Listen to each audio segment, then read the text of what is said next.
We have had a number of discussions on the mother and baby interim reports, and in that sense it may seem odd that we're giving our limited PMB time, which only comes up once in a blue moon, to discuss this matter again. But we do it at the request of the shrinking survivor community and on their behalf, and we do it because there is unfinished business in this area. We're calling on the government to establish an inquiry into the serious evidence which has emerged in recent times regarding the falsification of documents, birth certs, illegal registration and other irregularities regarding adoptions and forced adoptions that took place in the state. Now, it's been 5 years since the horrific story of the 800 burials in Tuam hit the headlines, and at that time the government promised to examine mother and baby. At that time, of the survivors, nothing many have died, put into a forum that has committed to. Now, 45,000 adoptions were registered in Ireland since it became legal in 1952, and at least the same number of illegal adoptions or arrangements have been made. Under the terms of our adoption legislation, adopted people don't have information to their birth information. Any attempt to find information, they must go through the Adoption Authority of Ireland. For those who were illegally adopted, the ability to trace your identity is thwarted even further by a cover-up of the illegal practices that went on over decades, facilitated through the mother and baby homes and other institutions, with the knowledge and collusion of religious orders, hospitals, doctors and state agencies. And this is the great unfinished business of these types of scandals in our past. Now, when the scandal broke about the 126 irregular adoption files, there was shock and consternation, but this had been well flagged since the 30s. It was flagged by Mike Malott and Katrina Crowe. I put it on the record many times since 2011. We know that altered records from Bessborough have been in the hands of the HSE since 2011. A HSE report in 2012 warned that death certificates were falsified at Bessborough, which potentially could have facilitated adoption under the radar. In 2013, the Adoption Authority of Ireland acknowledged that they were aware of several hundred illegal registrations specific to St Patrick's Guild. Now, when the Commission was set up, we asked for illegal adoptions to be included in the terms of reference. They weren't. And that's our call again with this motion, because if we don't include them in the Commission of Investigation, then some of the survivors are in the situation where they have to take their case to the United Nations. And what does that mean? It means that shamefully, and yet again, survivors of abuse in this country have to look abroad in order to get access to justice. They should get access to justice at home. And, you know, the Minister has to have an appropriate response on this issue, way beyond your counter-motion, which will actually further cause a problem for the community. Now, the 5th interim report indicates that there are children unaccounted for. We have that information, not a surprise, but the Commission has said that. So people don't know if their family member has died or were sold on maybe to families in the US. The report also makes it clear that Galway County Council not only knew about Tuam, but they were involved in covering it up, as the missing minutes from 1937 indicate. But that's only one part of it. We have to be very clear that the scandal of the mother and baby homes is not limited to Tuam.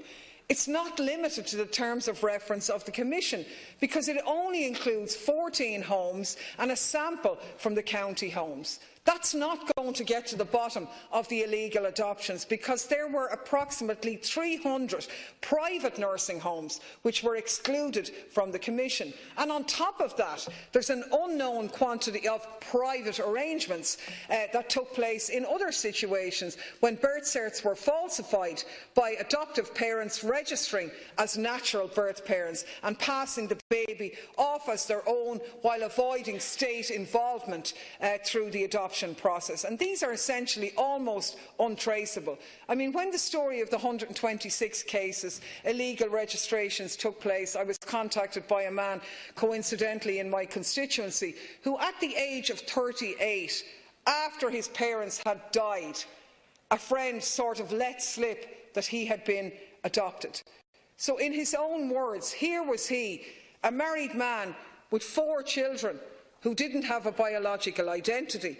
He said it took him about a year to come to terms with that. He said, to me, I don't exist. I'm not here. How was I meant to be born? He told us that he had spent, from the age of 38, he was now 70, an ongoing search in his life to find out who he was and where he came from. And when the 126 were upturned or arose, he thought maybe he was one of them. And it gave him, if you like, an opportunity. But he didn't get an answer from that. He got an answer from that when we were able to put him in touch with Sharon Lawless, the wonderful person who's done so much work in this area, who helped him through DNA testing to find some answers, and happily some other siblings, which was a tremendous story. But that may not happen for everybody, and we really need, as part of the redress scheme, practical steps and support for those to get access to DNA testing. But we have to say, Minister, in the context of the continued delays in the publication of the investigation's finding, it pushing back the possibility of a redress scheme on an ageing population who can't wait. This is incredibly time-sensitive, and it's very regrettable that the Government hasn't heeded the Commission's call for a redress situation to be put in place. Now, many of the unofficial arrangements that actually happened in the maternity wards of our public hospitals, where young women were forcibly separated from their babies through intimidation, deception, collusion between the hospitals and the religious orders, and indeed some adoptive parents. Now, we know that Conall O'Flaherty from the Irish Examiner has done heroic work in this area. He highlighted recently the case of Jackie Foley, who was 16 when she gave birth in Bessborough in 1974. She signed a consent form to have her son adopted, but she didn't sign her own name.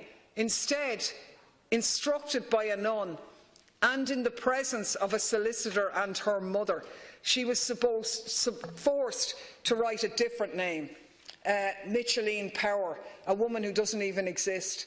And the documentation was deliberately falsified. She signed the paper in a false name for a child that she's already registered under his own name of Dermot Foley, but he was given the bogus name of John Power. And an adoption order issued by the state's regulatory body, the Adoption Board, was contracted on the basis of these false identities. And instead of acknowledging the wrong, the agencies involved did what they always do: circle the wagons, delay, deny, talk about under FOIs, we'll call it a possible illegal registration. We won't talk about any illegalities here. That's why we've called consistently for the handing over of all files and records by all of the institutions and the religious orders, and to bring the appropriate legislation in to allow adopted people full access to their records. And that's the purpose of the motion before the House today. That's why we called for these matters to be included in the Commission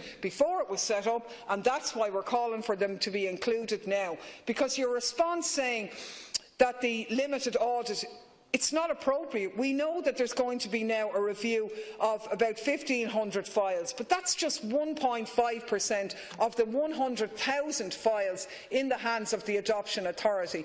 And the review itself is limited to looking for evidence of illegal registrations and not illegal adoptions. So the issues around this are much broader than illegal registration, and they are not presently being examined. Now, I note, Minister, that your amendment refers to your leadership in this matter around the issue of the sampling and so on. But I have to really stress that this is, ignoring all of the other illegalities around this issue.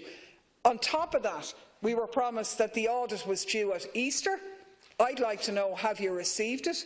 If you haven't received it, why haven't you received it? And when can we expect that audit to be published? Because it will inform some of the other areas of work that needs to be dealt with. But critically, we need to examine the issue of redress. And I have to say, the survivor community, some of whom have joined us in the gallery, will be absolutely gutted to read the government's response to our motion, because the Collaborative Forum's recommendation, which are unfairly published out of context of the full report, they ask for health and wellbeing packages, a programme of memorialisation, and this is just to repeat it in your amendment, but you're not saying you're going to act on it. You're saying it says coordinated approach by government to conduct an analysis of it. So there's no actual implementation of this. 5 years on from Tuam, you're still at the developmental stage of a health package. How long is this going to take for survivors to get redress? They're suffering the trauma and in health of this, and your answer to our motion is you're going to look at it. It's the same thing that was said 5 years ago, and I really think the survivor community would have hoped to have been maybe given a medical card as part of a redress scheme. But the issue of redress starts with being believed and being acknowledged. And the Coalition of Mother and Baby Homes, who represent the vast majority of survivors, have asked to meet the Taoiseach on this, and so far he has refused to meet them. So again, I'd like to put it to you, why not? Why doesn't he meet them and listen from their mouths as to what it means not to be acknowledged, not to be properly recognised or believed, and then not to have action taken, not words and nice words, but action taken to actually address the traumatic situation that many of these are in. So, in handing over to my colleague, we are calling for an urgent and comprehensive response to deal with the delays in the reports of the Commission and the adoption audit. We want a package of basic supports for the remaining survivors to be rolled out without delay. We want a full audit of the adoption files, all of them, in the hands of the Adoption Authority, and we want the illegally adopted to be included in the Commission of Investigation.